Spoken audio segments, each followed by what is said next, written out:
मेरे पेज से जुड़े हुए सभी मित्रों और विद्यार्थियों को हार्दिक गहरे से आभार।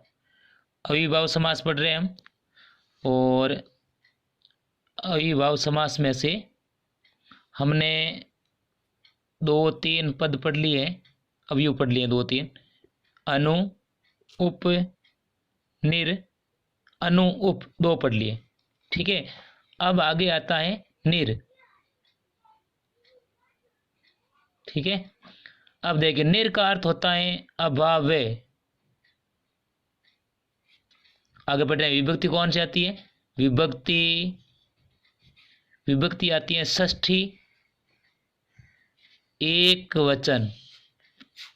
ठीक है, अब देखिए मैं आपको सीधा समझा रहा हूं। जब निर का उदाहरण आए तो पहले निर आएगा, फिर संज्ञा शब्द आएगा, तो निर का अर्थ तो अभाव लिखना है। फिर विभक्ति कौन सी आ रही है? षष्ठी आ रही है। ठीक है ना, तो सीधा आप जोड़ दीजिए कि यदि अकारांत पुल्लिंग और अकारांत स्त्रीलिंग होता है तो हमें आ नाम जोड़ना है। यदि इकारांत होता है तो हमें ई नाम जोड़ना है। यदि उकारांत होता है तो हमें उ नाम जोड़ना है, उ नाम में। अकारांत और अकारांत का आ नाम, इकारांत का ई नाम, उकारांत का उ नाम। ठीक है, अब देखिए अकारांत के उदाहरण और अकारांत के उदाहरण एक जैसे आते हैं। जैसे उदाहरण आ गया निर्जनम। ठीक है, अकारांत और अकारांत का उदाहरण है वो नपुंसकलिंग के एक वचन में आता है, यानी कि मैं लगा हुआ आता है। और जब इकारांत और उकारांत के उदाहरण आते हैं तो वहां पर विसर्ग आते हैं। जैसे निराकृति, निराकृति है ना, ये विसर्ग आ गई। तो हमें ये ध्यान रखना है कि जहां मैं आ रहा है वहां पर मैं हटाना है, और जहां विसर्ग आ रहे वहां से विसर्ग हटाना है। तो अब मान के चलते हैं कि निर्जन्म में पहला पद क्या है? निर है, और दूसरा पद क्या है? जन। निराकृति में पहला पद है निर और दूसरा पद है आकृति। अब एक पद तो फिक्स हो गया, कौन सा? कि निर का अर्थ क्या लिखना है? अभाव है।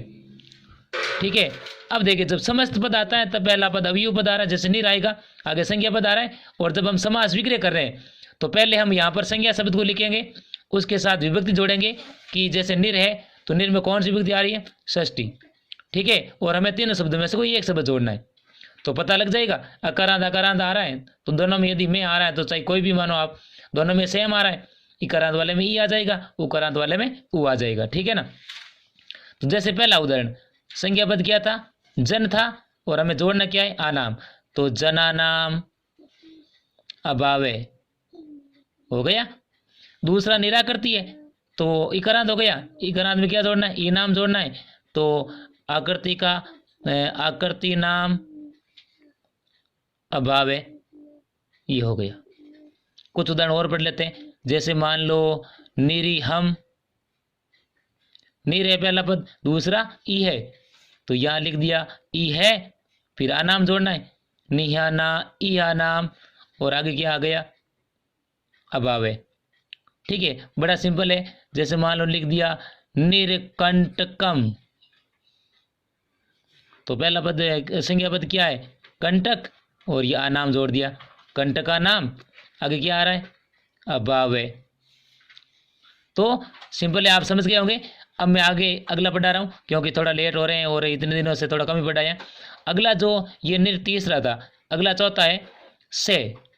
ठीक है, अब देखिए से का अर्थ होता है सहितम, और विभक्ति आती है तृतीया वचन एक वचन। तो आप ये जोड़िए कि एन जुड़ेगा या फिर एन। ठीक है, जहाँ न की जगह कहीं कहीं क्या होता है? न की जगह अण आता है। इसमें जो उदाहरण है वो सारे नपुंसकलिंग के या पुल्लिंग के, तो ज्यादातर शब्दों में ए अण जुड़ रहा है। ठीक है ना, तो इसमें अंतर कैसे करना है? जब आप लिखोगे तो पता लग जाएगा कि एन आएगा या एन। ठीक है ना, आपको लग जाएगा। तो अब मैंने जैसे मान लो उदाहरण लिख दिया से चित्रम, मैं तो हटा नहीं है। अब यहां से देखिए पहला पद से, दूसरा पद क्या है? चित्र। तो पहले इसमें यहाँ पर संज्ञा शब्द को लिखिए, फिर एण जुड़ेगा या एन, चित्रेण हो गया, एण जुड़ गया। और से का अर्थ क्या होता है? सहितम।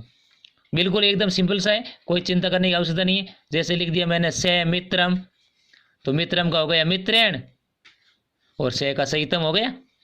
जैसे लिख दिया से शस्त्रम, तो शस्त्रम का शस्त्र का शस्त्रेण और से का सहितम। जैसे लिख दिया सानुवादम,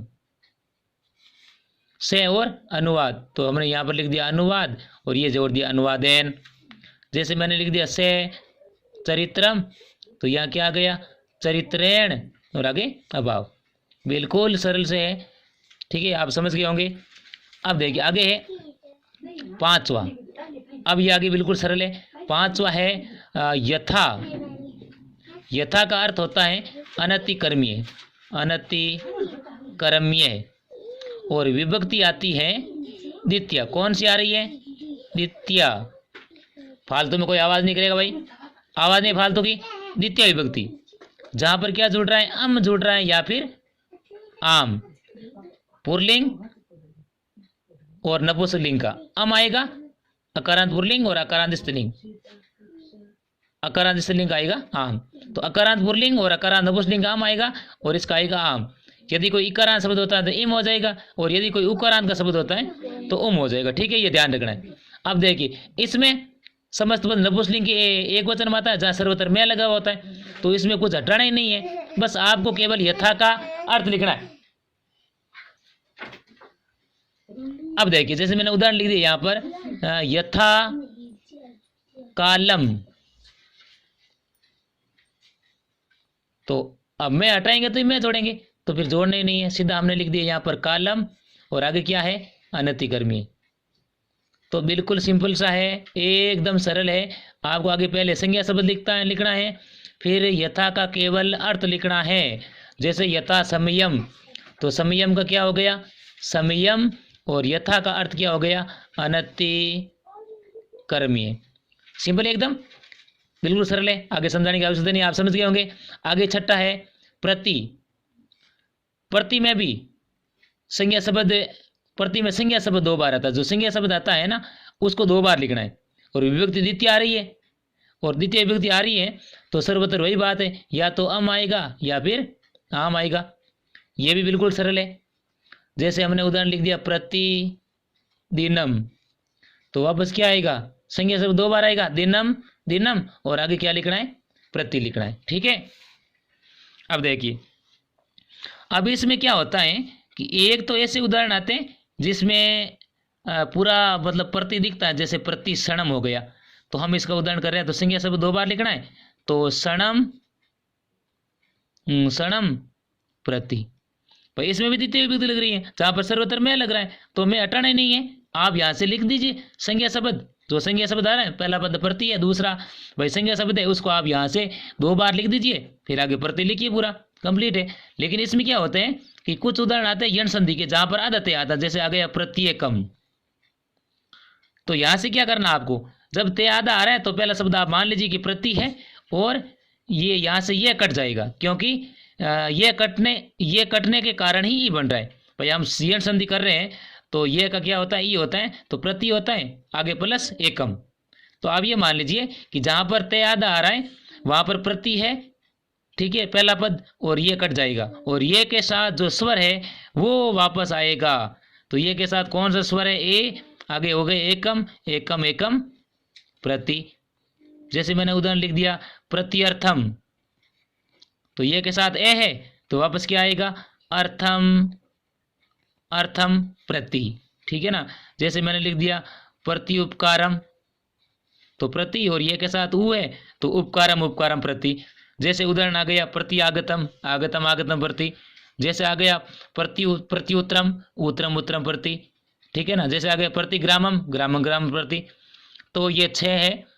तो अविभाव समास 10th के सिलेबस में 4 नंबर का है, आप अच्छे से समझ गए होंगे। और आगे जो चैप्टर है कल शुरू कर रहे हैं, वो संधि हो गई पूरी, और ये आज समास पूरा हो गया, कल प्रत्यय पढ़ाने वाले हैं। आपको कैसा लगा वीडियो आप मुझे कमेंट करके बता सकते हैं। और जो भी विद्यार्थी अभी मेरे पेज से नहीं जुड़े हुए वो जल्दी से जल्दी जुड़ जाए ताकि अध्ययन का फ़ायदा उठा सके। सभी को फिर से दिल की गहराइयों से आभार। जय हिंद, जय भारत, जय जवान, जय किसान।